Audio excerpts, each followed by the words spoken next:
बिरवान migrant colony और दीगर निजी रिहाइश गाहों से पीएम एम्प्लॉयमेंट पैकेज के तहत काम करने वाले कई कश्मीरी पंडित डीसी ऑफिस बारामुल्ला में जमा हुए और एक मेमोरेंडम पेश किया। खवातीन समेत इन मुलाजमीन का कहना है कि पीएम पैकेज के तहत तकर्रुरी के बाद से इन्हें मुख्तलिफ मसाइल का सामना है। इनका कहना था कि इन्हें खुदा के रहमो करम पर छोड़ दिया गया है। मुलाजमीन ने कहा कि मिलिटेंट तंजीम की तरफ से एक धमकी आमेज खत मौसूल होने के बाद से उनकी जान को खतरा लाहक है। इन्होंने कहा कि वो हर वक्त सिक्योरिटी में नहीं रह सकते क्योंकि इन्हें रोज़मर्रा की सरगर्मियों के अलावा अपनी मुलाजिमतों पर भी जाना पड़ता है। इशू ऑफ एकोमोडेशन है। बहुत सारे एम्प्लॉयज़ हमारे डरे हुए हैं जिनको एकोमोडेशन नहीं है और फार फ्लंग प्लेसेस पे पोस्टेड है।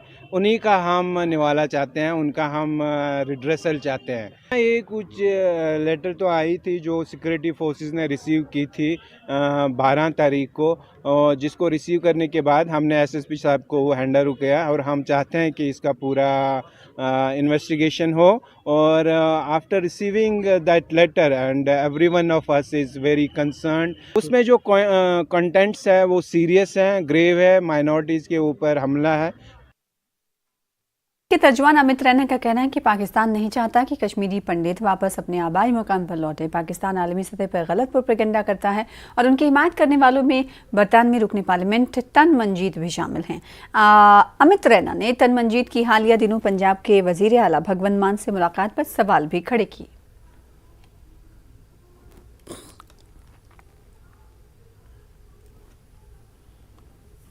कहीं शायद पाकिस्तान को रास नहीं आता है कि कश्मीरी पंडित जो मूल निवासी हैं कश्मीर के वापस जाएं, और इसको लेकर मल्टीपल लेवल पे एक्टिविटीज वापस शुरू हो गई। देखिए 2019 के बाद आपको मानना पड़ेगा कि कश्मीर में जो एक एनवायरनमेंट है, खासकर जो बंद कॉल्स थे, जो पत्थरबाजी के इंसिडेंट थे, जो आर्सन के इंसिडेंट थे, वो कम हुए हैं। मगर उसके और जो टेररिस्ट अटैक्स हैं वो भी नंबर कम हुआ। मगर कहीं ना कहीं जो एक वरिंग फैक्टर है कि जो माइनॉरिटी कम्युनिटी के लोग हैं उन पे अटैक्स बढ़े हैं पिछले 2 सालों में।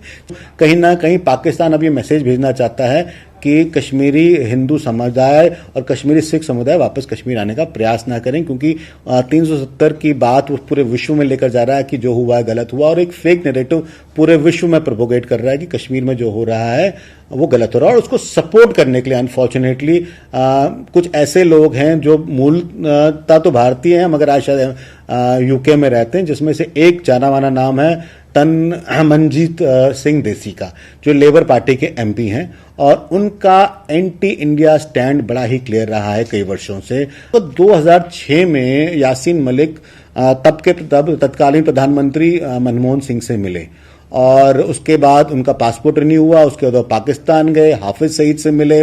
उसके बाद 2008 का अमरनाथ एजिटेशन हुआ कश्मीर में। उसके बाद सब्सिक्वेंटली 2016 तक जो भी एक्टिविटीज चलती रही उसमें कहीं ना कहीं यासीन मलिक का अहाता वो इसलिए हुआ कि कहीं ना कहीं उनको लगा कि जो स्टेट है मुझे सपोर्ट कर रहा है, और जो उनकी मानसिकता वाले लोग थे उनको लगता था कि क्योंकि अब प्रधानमंत्री मिले, कॉन्स्टिट्यूशनल पोस्ट मिला है, तो हमें सपोर्ट स्टेट से देश के खिलाफ उपद्रव करने का।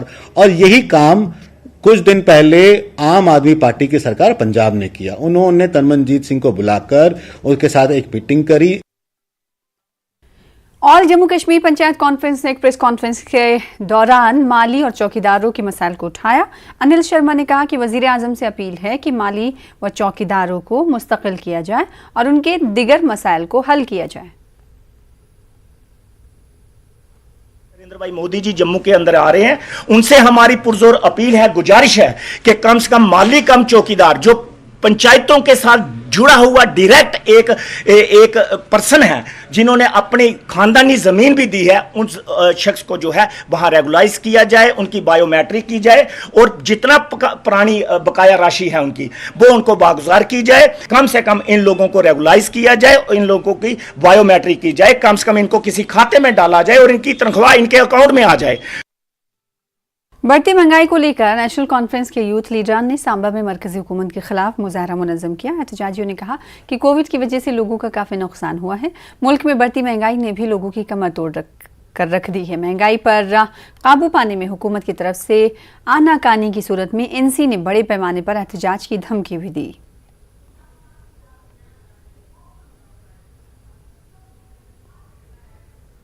अपने समय में जब वो अपोजिशन में थे तो वो बोल रहे थे ये कैसा प्रधानमंत्री है जो महंगाई का मां नहीं बोलता है।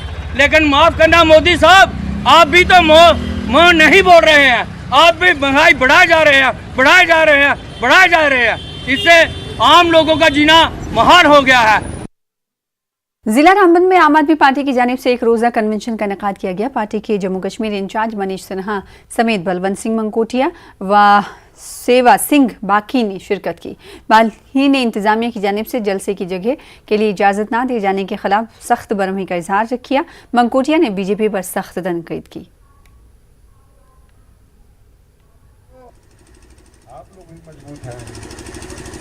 आज दिल्ली और पंजाब का जो केजरीवाल जी का मॉडल देखे आज आम आदमी पार्टी की तरफ इनका झुकाव बना है, ये आकर्षित हो रहे हैं, ये अट्रैक्ट हो रहे हैं, क्योंकि 70 वर्षों में इनको जो बेसिक जो ज़रूरतें थी इनकी वो नहीं पूरी हो पाई।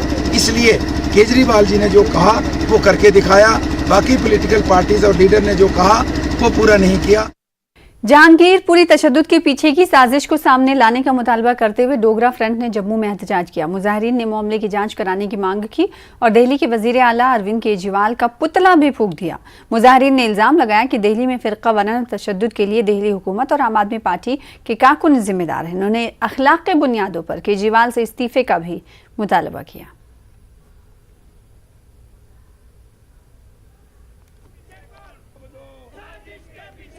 केजरीवाल जी, ये जो आपने म्यांमार वाले, बांग्लादेश वाले, इनको मुफ्त राशन, मुफ्त बिजली, मुफ्त पानी, ये बांग्लादेश वाले और म्यांमार वाले भी मुफ्त बिजली, मुफ्त पानी का आनंद लेंगे और देश के टैक्स पेयर का पैसा म्यांमार और बांग्लादेशियों को दिया जाएगा। जो ऊपर मस्जिद से आकर के पथराव कर रहे हैं वो कौन लोग हैं, इसके पीछे कौन है, ये पूरा पर्दाफाश होना चाहिए। और श्रीमान केजरीवाल जी, अब कब बुलडोजर चलाओगे? कश्मीर में कई इलाकों में इस बार गर्मा में भी बिजली की किल्लत है। खास तौर पर सेहरी और इफ्तार के वक्त लोड शेडिंग हो रही है। चीफ इंजीनियर जावेद यूसुफदार कहते हैं कि ये बिजली का मसला मकामी नहीं है, बल्कि इन्हें मरकजी पावर ग्रिड से कम बिजली मैसर हो रही है। सारी इफ्तियार का मसला नहीं है। अगर आपको पता है कि जो मार्च का महीना है 122 साल में it has been the hottest year. और अगर हम बारिशों का देखें, मार्च और अप्रैल में ट्रेडिशनली कश्मीर में बहुत ज़्यादा बारिश होती है। इस साल बहुत कम बारिशें हुई। पूरे मुल्क में बिजली की काफ़ी डिमांड बढ़ गई है। सो थोड़ा बहुत उस वजह से हमें भी जो नेशनल लोड डिस्पैच सेंटर होता है दिल्ली में है, जो उनका एक सिस्टम को एक मुनज़्ज़म तरीके से चलाने का उनका ये तरीका होता है। सो हमें उनकी इंस्ट्रक्शंस फॉलो करनी पड़ती है और अपना लोड मेंटेन करना पड़ता है। अब सहरी और इफ्तार का ये है कि हमारा जो एक छोटे से पीरियड 1 घंटे में सारा लोड पीक कर जाता है। अगर सहरी की बात करें तो सहरी से पहले हमारा करीब 1000 मेगावाट के करीब लोड होता है और सहरी शुरू होते ये 1600 मेगावाट डिमांड एकदम एस्केलेट कर जाती है। तो वो मीट करने में दिक्कतें होती हैं क्योंकि अवेलेबिलिटी के इश्यूज हैं। तो हालांकि हमने सार्फिन से भी गुजारिश की थी कि सहरी और इफ्तार के टाइम ज़रा हीटिंग लोड ना इस्तेमाल करें, लेकिन शायद वो नहीं उस पर चल रहे हैं, इसके करके ये दिक्कतें हैं। जिला पुंछ में पिछले कुछ दिनों से लोग बिजली कटौती के मसले का शिकार हैं। गर्मी में इजाफे के साथ बिजली की किल्लत बढ़ी है। महकमे बिजली के एग्जीक्यूटिव इंजीनियर इरशाद हुसैन ने बताया कि हाइडल पावर प्रोजेक्ट में पानी की कमी के चलते बिजली की पैदावार भी मुतासिर हो रही है। इन्होंने ग्रिड से भी बिजली कम फराहम होने का मसला दरपेश है ये बताया। हालियार से में अखनूर से उधर वाले इलाके में बिजली कटौती में इजाफा हुआ है। इन्होंने कहा कि बिजली का लोड कम करने की लोगों से गुजारिश की है। इन्होंने बताया कि आंधी तूफान के नतीजे में भी बिजली सप्लाई मुतासिर होती है, लेकिन उसे फौरी बहाल करने के काम होते हैं।